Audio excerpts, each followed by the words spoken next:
Good morning. Good morning. I'm Rachel Bronson, President and CEO of the Bulletin of the Atomic Scientists. I would like to welcome you to this news event sponsored by the Bulletin in partnership this year with the Elders. We will hear shortly from the Elders Chair, Dr. Mary Robinson, the former President of Ireland, and its Vice Chair, Mr. Ban Ki-moon, the former Secretary General of the United Nations, about their focus on the increasing threats posed by nuclear proliferation and the climate emergency. Shortly, you will also hear from members of the Bulletin Science and Security Board, led by our chair, Dr. Robert Rosner, and from the Bulletin's Executive Chair, Jerry Brown.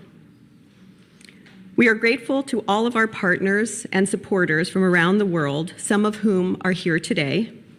And I want to particularly recognize the Harris School of Public Policy, located at the campus of the University of Chicago, where the Bulletin is headquartered.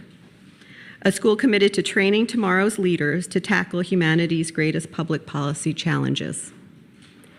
The Bulletin is thus joining with tomorrow's leaders and today's most authoritative political ones to assert that the current environment is profoundly unstable and urgent action and immediate engagement is required by all.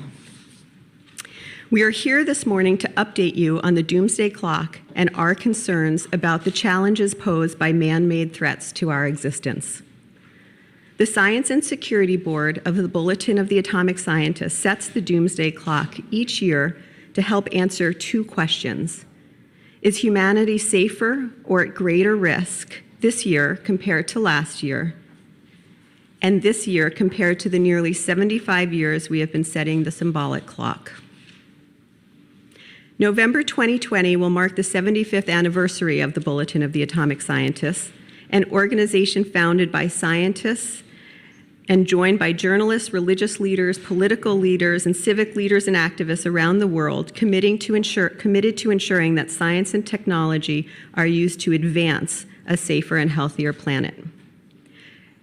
Since its inception, the Bulletin's doomsday clock has been measured in minutes and was set 2 minutes to midnight in 2018, the closest it had been to midnight since 1953.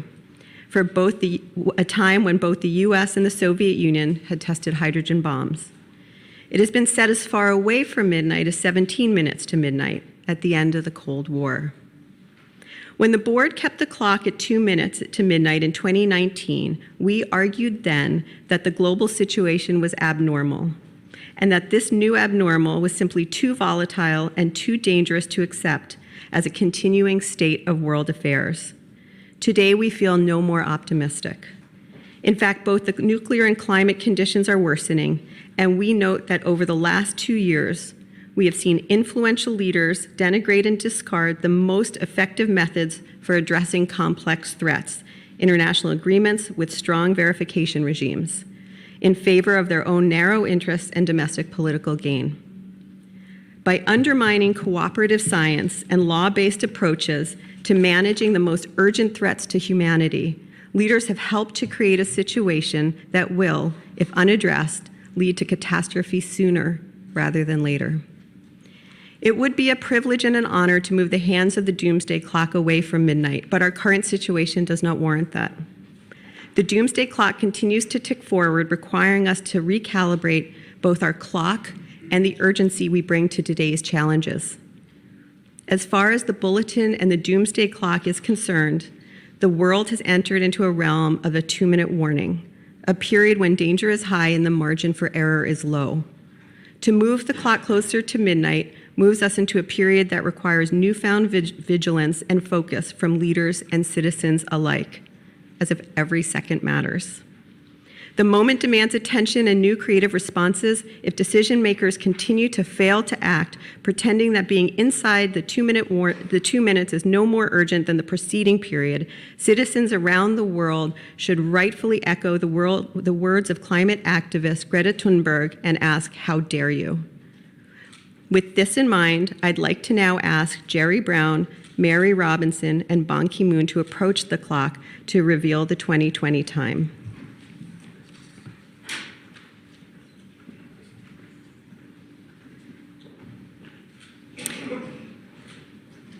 Today, the Bulletin of the Atomic Scientist moves the hands of the doomsday clock. It is 100 seconds to midnight.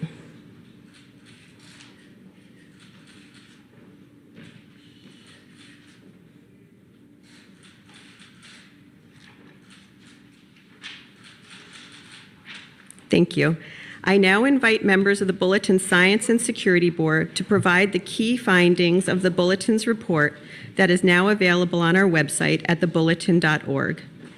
After the presentation of key findings, we will welcome Ban Ki-moon, Jerry Brown, and Mary Robinson to the dais to discuss how leaders and citizens around the world must respond. So by way of introduction, Robert Rosner is the chair of the Bulletin Science and Security Board and the William E. Rather Distinguished Service Professor in the Departments of Astronomy and Astrophysics and Physics and the Harris School of Public Policy at the University of Chicago. Dr. Rosner has served as the director of Argonne National Laboratories, where he had also served as chief scientist. Sharon Squassoni is a research professor at the Institute of International Science and Technology Policy at the Elliott School of International Affairs at George Washington University.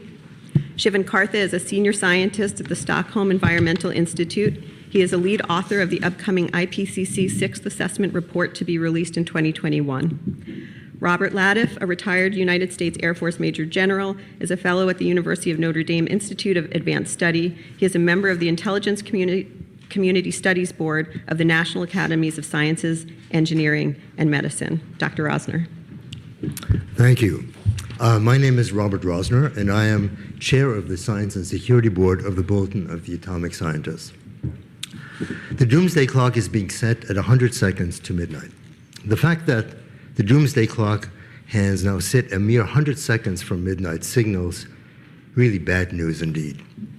What we have called the new abnormal last year, a dismal state of affairs in the realms of nuclear security and climate change, now has become an apparently enduring, disturbing reality in which things are not getting better. We have indeed normalized a very dangerous world in terms of the risks of nuclear warfare and climate change. Of particular concern is the undermining of the public's ability to sort out what's true from what's patently false by information warfare, subverting our ability to arrive at a consensus on the solutions needed to achieve positive change. Past experience has taught us, even during the most dismal periods of the Cold War, we can as a people come together to address our challenges. It is now high time to do so again. I would now like to turn it over to my colleagues who serve on the Bulletin Science and Security Board to highlight the many topics we did consider when setting the 2020 Doomsday Clock. Sharon. Thank you. I'm Sharon Squassoni, and I'm going to cover the nuclear portion. I have to admit at first, we set the clock in November. This was before recent military actions by the US and Iran, Iran's statement or threat that it might leave the Nuclear Non-Proliferation Treaty, and North Korea's abandonment of talks with the United States. The time we set reflects the considered judgment by the board that we are rapidly losing our bearings in a nuclear weapons landscape that may expand beyond our recognition. And recent events only confirm our view that it is 100 seconds to midnight. The arms control agreements that bounded our worldview, that shaped deterrence and the arms race, may be gone by next year.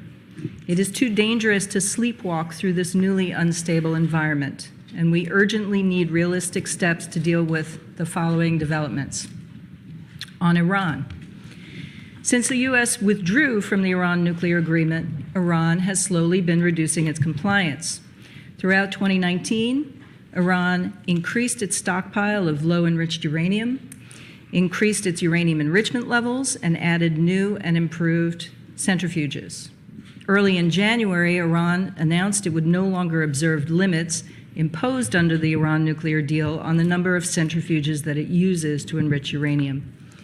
This high-stakes game of poker with the remaining members of the deal recently backfired.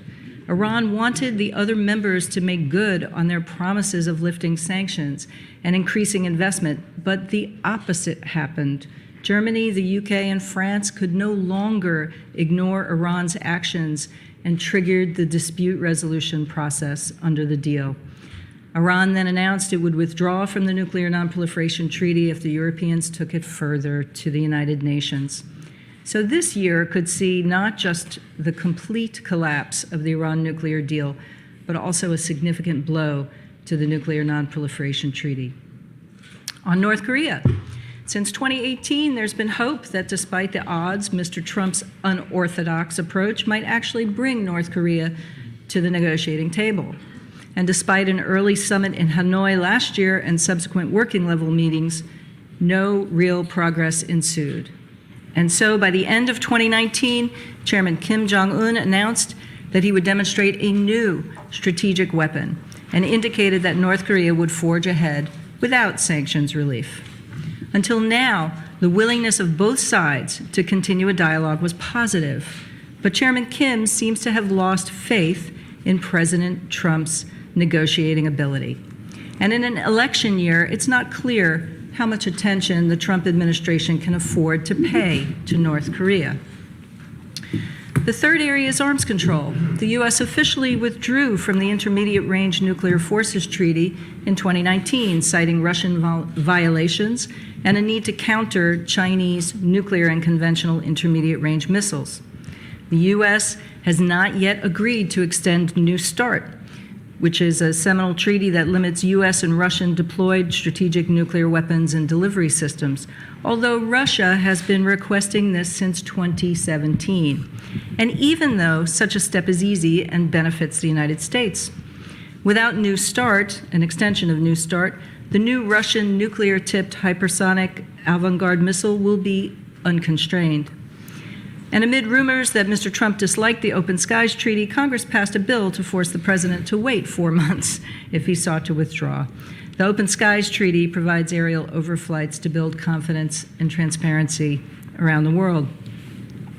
On the other hand, U.S. negotiators are enthusiastic about convincing China to engage in arms control, which is unfortunately not reciprocated either by China or Russia. The three countries disagree on whether to pursue negotiations on outer space, missile defenses, and cyber warfare. But one of the few issues they do agree on, they all oppose the Treaty on the Prohibition of Nuclear Weapons, which opened for signature in 2017. Without conscious efforts to reinvigorate arms control, the world is headed into an unregulated nuclear environment. No one should want a return to the intense arms race that characterized the early decades of the nuclear age. Yet the means are there. The US and Russia have massive stockpiles of warheads and fissile material in reserve from which to draw if they choose. And should China decide to build up to US and Russian arsenal levels, a development previously dismissed as unlikely but now being debated, deterrence calculations could become more complicated, making the situation more dangerous. An unconstrained North Korea, coupled with a more assertive China, could further destabilize Northeast Asian security. And an Iran that no longer sees the Non-Proliferation Treaty membership as being in its interest is an even more destabilizing actor in the Middle East. So in sum, the situation is extremely dangerous and demands an emergency response. Shiva. Thank you. I'm Shivan Kartha, also with the Science Security Board. I'll speak primarily to climate change. The state of the world does indeed demand an emergency response. And so for the first time, we've decided to set the doomsday clock past the 2-minute mark to 100 seconds. When that 2-minute benchmark was first reached, but not passed, in 1953, the sole consideration of the bulletin was the nuclear threat, and the prospect of human-caused climate change was mere academic curiosity. But since that time, greenhouse gas pollution from burning fossil fuels that humankind has dumped into the atmosphere has risen 6-fold. Not surprisingly, the Earth has warmed about 1 degree centigrade. And if we do nothing to curb our greenhouse pollution, the Earth will warm by another few degrees. A few degrees might not sound like anything to worry about, much less like an emergency. But let me put it in perspective. During the depths of the last ice age, the Earth was only a few degrees colder. Yet its surface was utterly transformed. Seas were hundreds of feet lower, and their margins were far from the coastal communities where now a third of the world's population lives. Their waters were locked up in ice sheets miles thick, covering large areas of land where major cities now stand. As the Earth warmed out of that frigid state, it only took 5 degrees of warming to melt those ice sheets, raise sea levels, and rearrange ecosystems across the continents. It drove many species extinct and allowed others to flourish. Humankind was one of those species that flourished as the Earth settled into a comfortable and stable climate that, as it turned out, was hospitable to the emergence of organized human civilization. If the Earth warms by what we tend to think of as just a few degrees, if humankind pushes the climate into the opposite of an ice age, whatever exactly that is, or even pushes the climate halfway there, we have no reason to be confident that such a world will remain hospitable to human civilization. To test the limits of Earth's habitable temperature is madness. It's a madness akin to the nuclear madness that is again threatening the world. Even at only 1 degree of warming, people across the world are suffering the impacts. In case we've forgotten what this past year brought, India was ravaged by record-breaking heat waves and by record-breaking floods, and both took heavy tolls on human lives. Wildfires raged from the Arctic to Australia. They now persist with an unprecedented intensity, extent, and duration that makes them harder to contain. It causes more harm to people in their homes. It destroys the land's ability even to recover. The very idea of a limited fire season is becoming a thing of the past. And communities from the Caribbean to Mozambique will be struggling for years to recover from the devastating hurricanes that pummeled them this past year, just as communities from the Philippines to Puerto Rico are still struggling to recover from intense hurricanes of earlier years. Despite these devastating warnings, and although some governments are echoing many scientists' use of the term climate emergency, their policies are hardly commensurate to an emergency. The highly anticipated UN Climate Action Summit in September fell far short of Secretary General Antonio Guterres' request that countries come, quote, not with beautiful speeches, but with concrete plans. The negotiations in Madrid that followed in December were no better. A UN report was released underscoring what was already well known. The pledges to curb greenhouse gases that governments committed to pursue by 2030 under the Paris Climate Agreement, they would need to be scaled up 8-fold to be consistent with the agreed aim of keeping warming well below 2 degrees.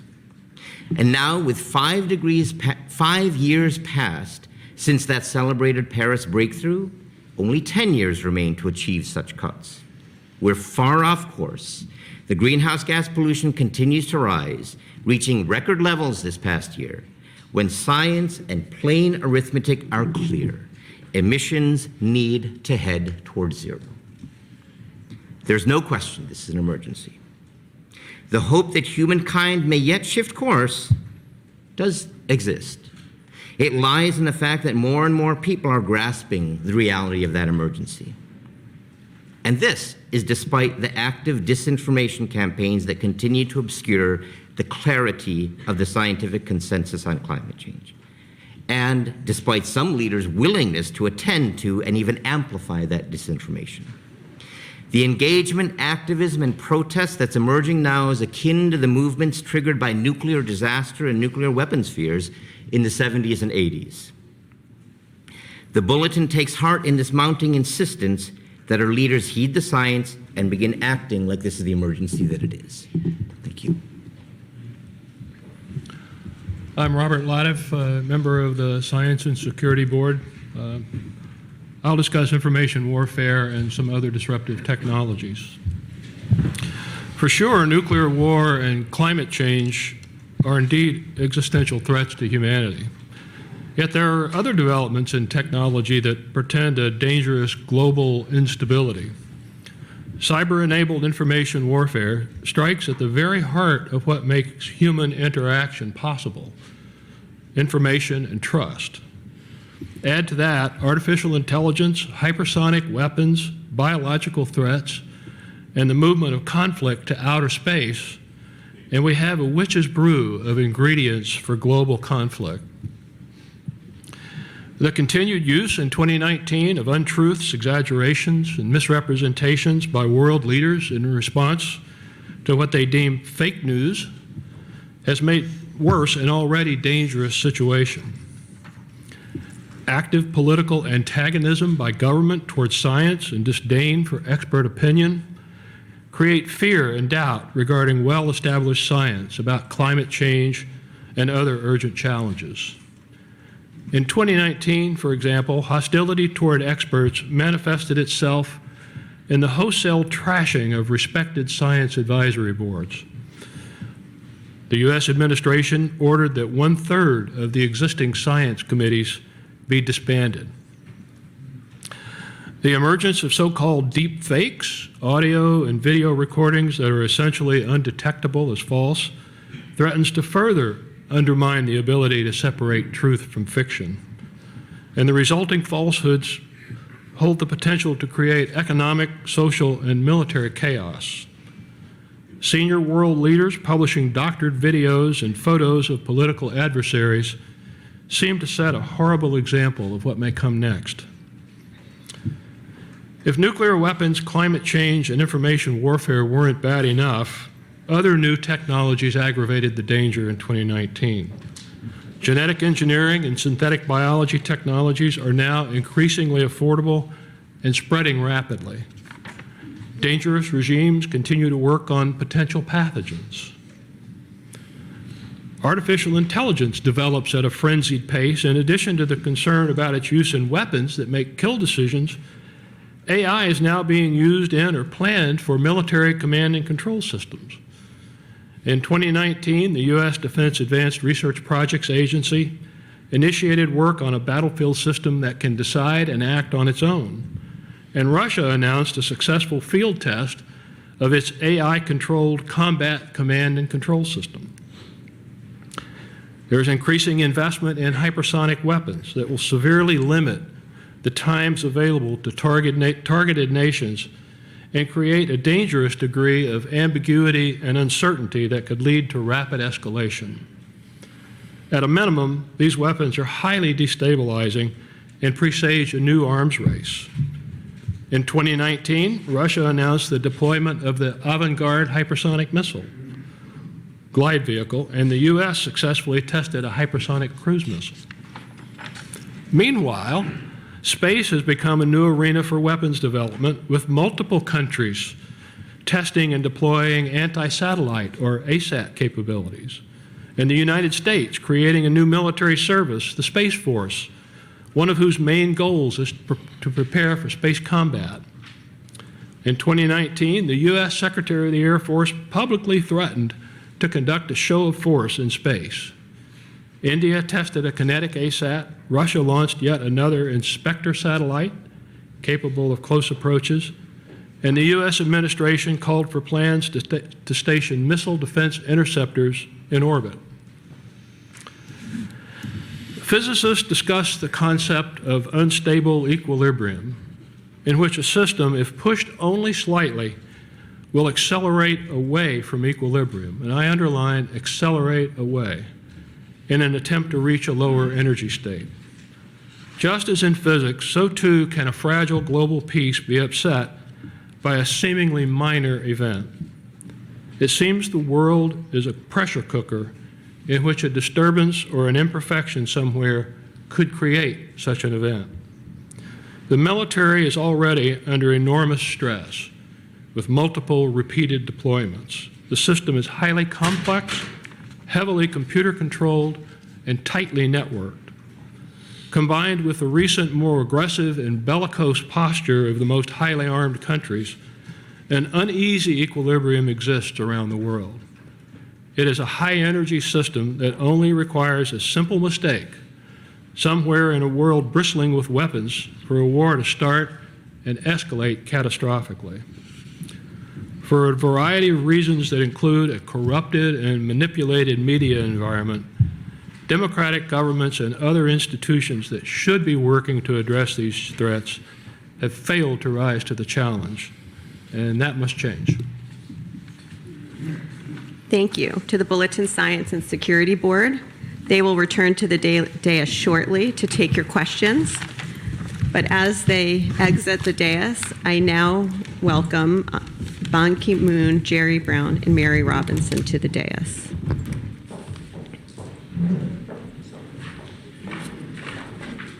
Thank you. Thank you.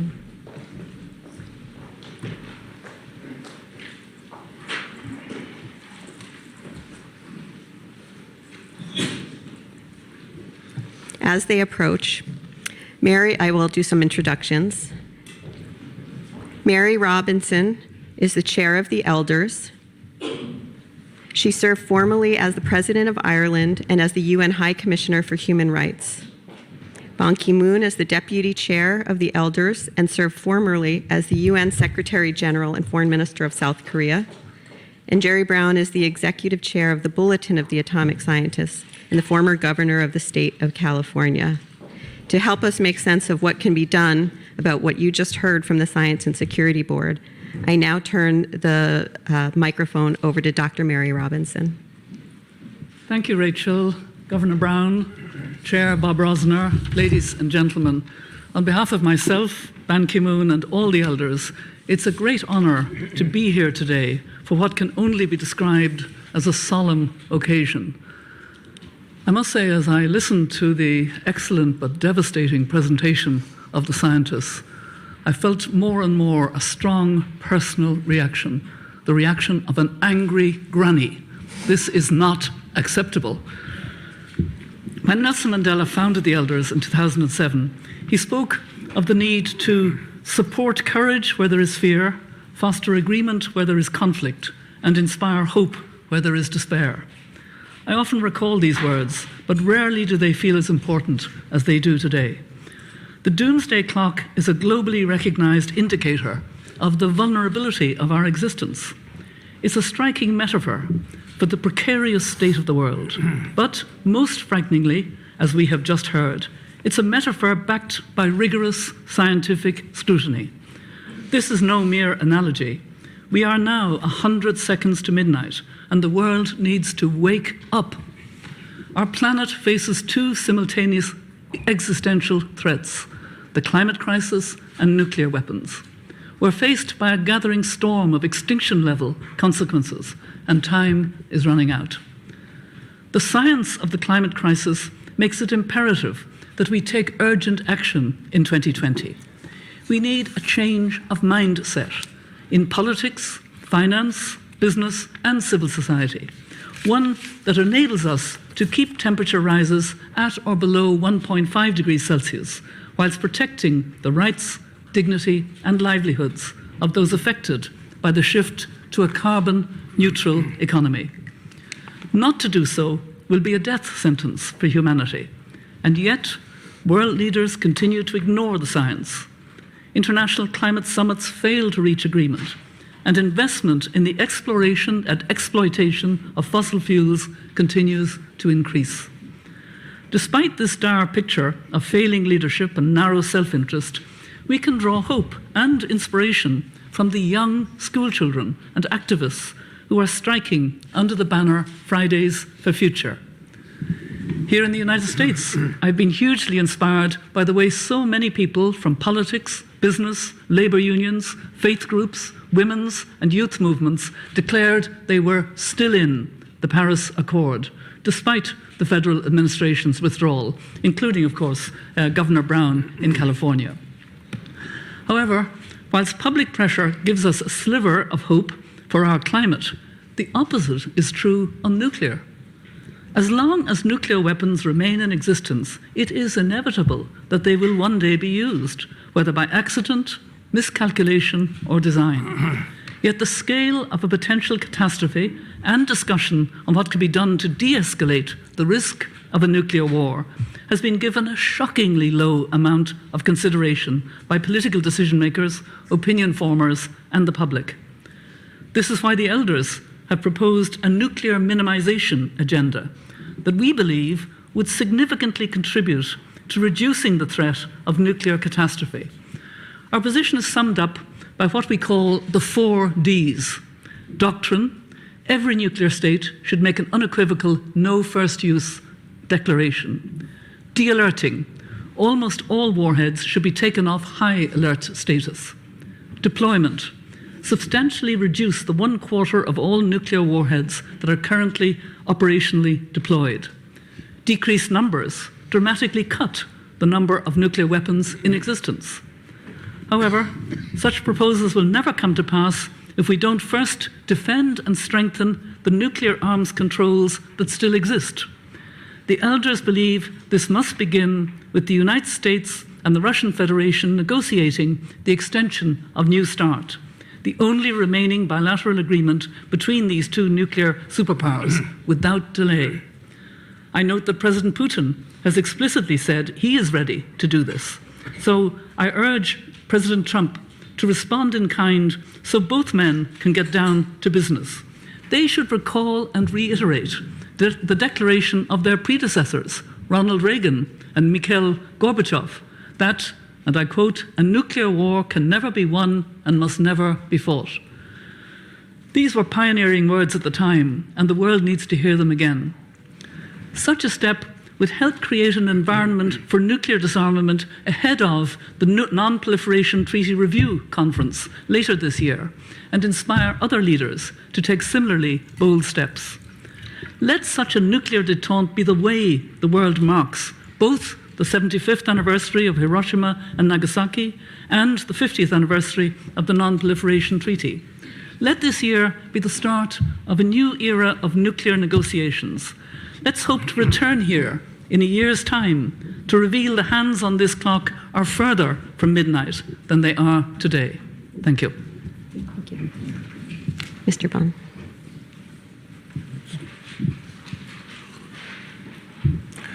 Thank you, Mary, and thank you to Governor Jerry Brown. It's a great pleasure to see you again. Thank you, Rachel Brunson, and all the distinguished members of the Bulletin of the Atomic Scientist, and distinguished guests, media, and gathered here today.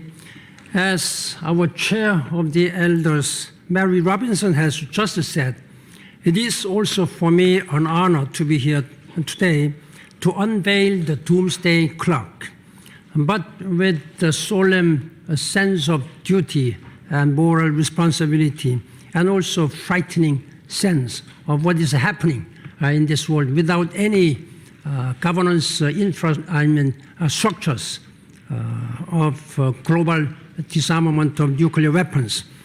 These are perilous times. The alarming rise in tensions in the Middle East threatens war, and the return to nuclear weapons development in Iran. The world waits to see how North Korea will respond to stalled negotiations over the nuclear ambitions. In that regard, I'm just struck to hear the news released by North Korea that it would not be committed to previously made nuclear disarmament. This is a denuclearization of the Korean Peninsula.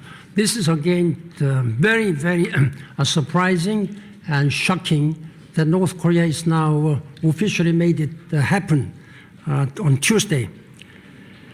The situation in Kashmir between nuclear-armed Pakistan and India remains unpredictable and highly dangerous. Such tensions demands responsible global leadership. But instead, over the last year, we have seen precisely the opposite.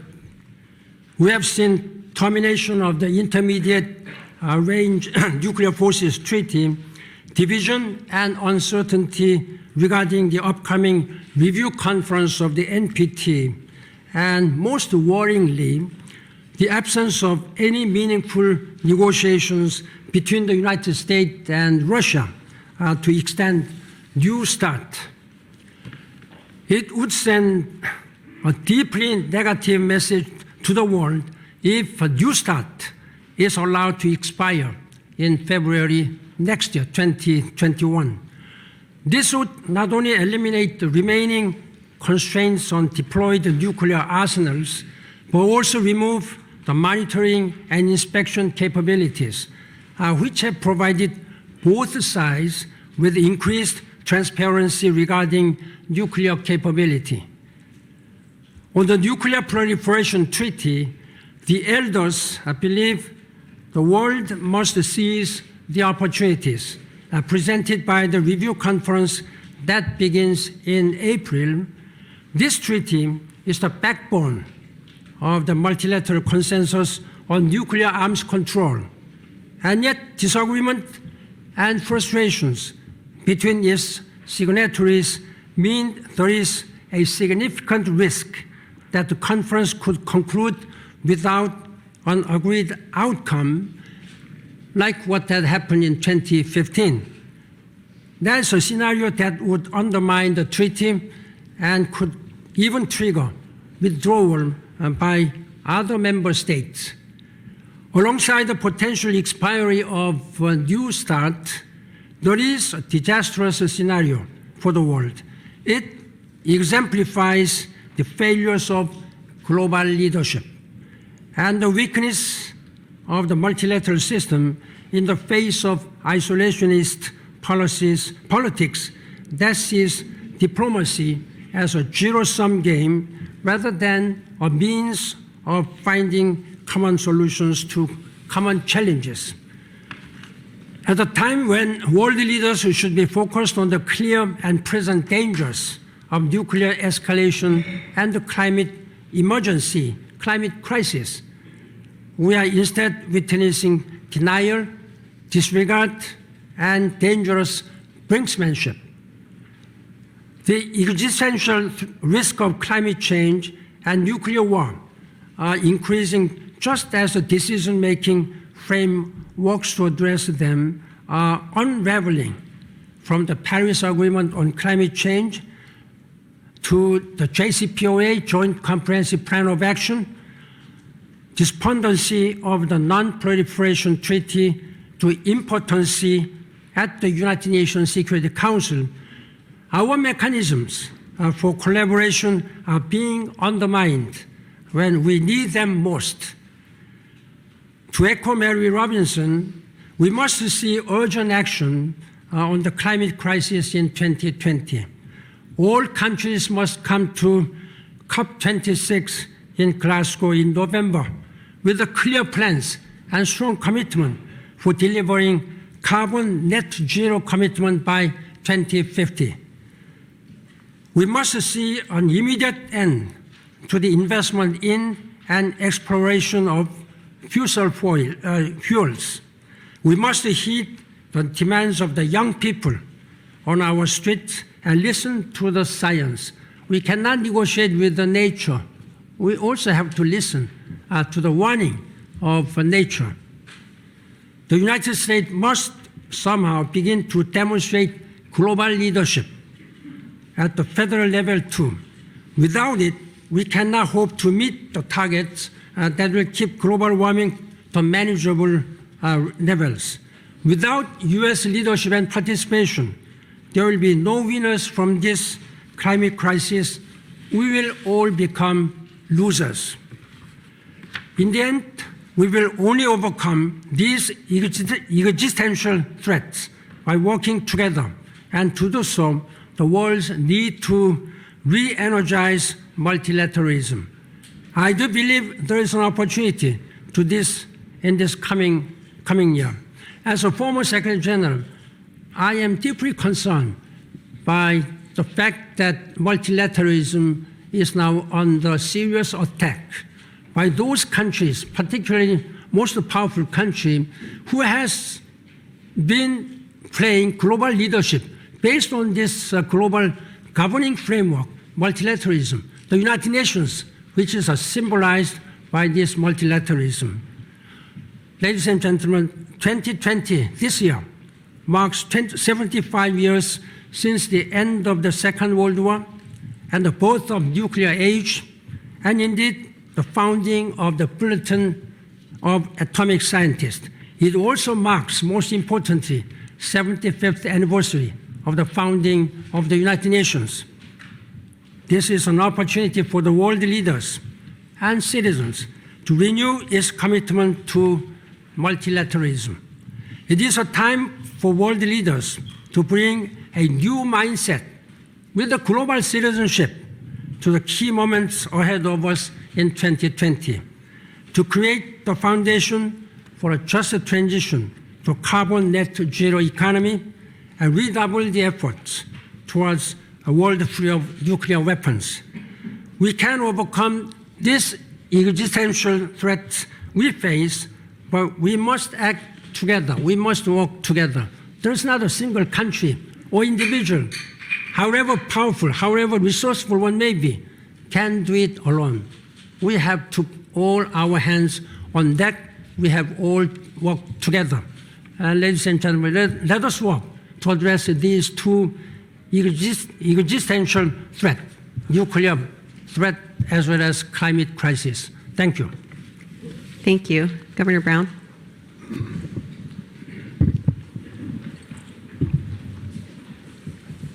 It's very hard to find the words even to express the moment we now are in.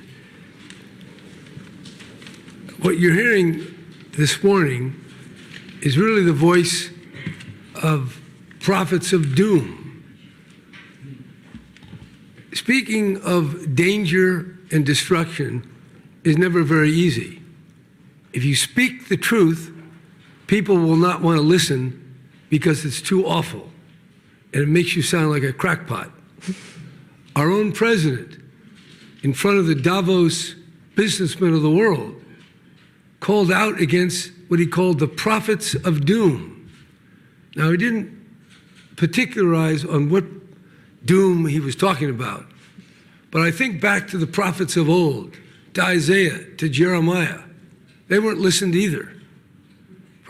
Prophets are ones who don't necessarily know the future, but they warn of the danger that they see ahead.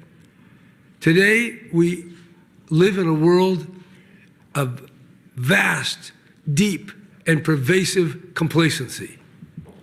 I'm not a scientist. I'm not officially one of the elders, although I'm getting up there. I'll be 82 in April.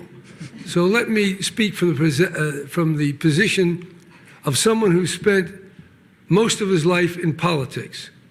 I've run for election more than most living human Americans. I've held a variety of offices. I've raised over $100 million from labor unions, from business groups, from rich individuals, from wherever I could find it. I have ceaselessly climbed the political ladder. I understand where we are, what that is. So I don't know about the science, but even if there's 1 in 100 chances that these men and women before you are correct, then we are truly in a dangerous moment, but you would never know that from the president, from the Republican leadership, or even from the Democratic leadership. Talking about what we're talking about today is profoundly deviant to our contemporary culture. We're not supposed to be here. We're not supposed to utter the truth about the power of mankind to destroy itself. So this is a very important moment. You who have a camera in your hand or a pencil in your hand or a computer, you have a chance to communicate the truth of this moment. How do we even find the words? I myself, I'm a person of limitless words, but I can't find how to say it in such a way that it can be heard. What is being said this morning is not being heard. It's being ignored, It's being denied and it's being belittled, not by just right-wing Republicans, but by Democrats, by independents, by people of all walks of life. We are in a predicament because the power that mankind has generated is completely at variance with the seriousness with which it's understood, or the extent by which people understand it. So that's why the clock has been moved forward 100 seconds before doomsday. Now people will say, well, what, that's not serious. Well, the moment is serious. Tell me, how else can we tell people where we're at? How else can we wake up the Democrats, the Republicans, the independents, the millionaires, the billionaires, the media owners who carry on their life as though they're on the Titanic, about ready to hit an iceberg, and they're not worried? Very few people are worried. I have never in my entire life heard a group of scientists and serious statespeople say what they've just said. So let us not let the moment pass. Each one of us can do something. As I was listening this morning, I was on the edge of discouragement, but we're not there yet. The world is not over. We have incredible opportunity to reverse the nuclear arms race, the carbon emissions, and the headlong rush to ever more dangerous technology. It's within human hands. Where we are is not pointing us in the direction where we have to go. But this setting of the clock, this ability on the part of people here and the people who will hear what we say today will have the potential to do something, to turn things around. We won't always be talking about news of the day, whatever the momentary tweet or impeachment or all the other important things that need to be talked about. We will be able at some point, if we're lucky, and if we all work together, to wake people up. This is the moment. If there ever was to wake up, it's now, and those who have to wake up are you. And I hope that not one person here feels any cynicism, complacency, or feeling that we're not in this predicament. We're in it.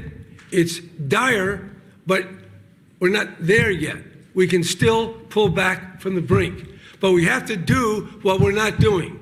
Whatever we've done to date, it is totally inadequate on nuclear, on climate, and on the other dangerous technologies. We have to find a way to do more. We have to change the design of how we're behaving. When I say we, I mean people in this room. I mean Congress.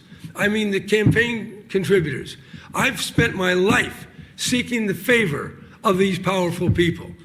I can tell you, most of them are totally ignorant, blind, and deaf to our predicament. So the task is wake up. Wake up, America. Wake up the world. It is 100 minutes before doomsday. 100 seconds before doomsday. What? It's 100 seconds to doomsday. Seconds. Well, there it just shows you we don't even know what the hell we're talking about.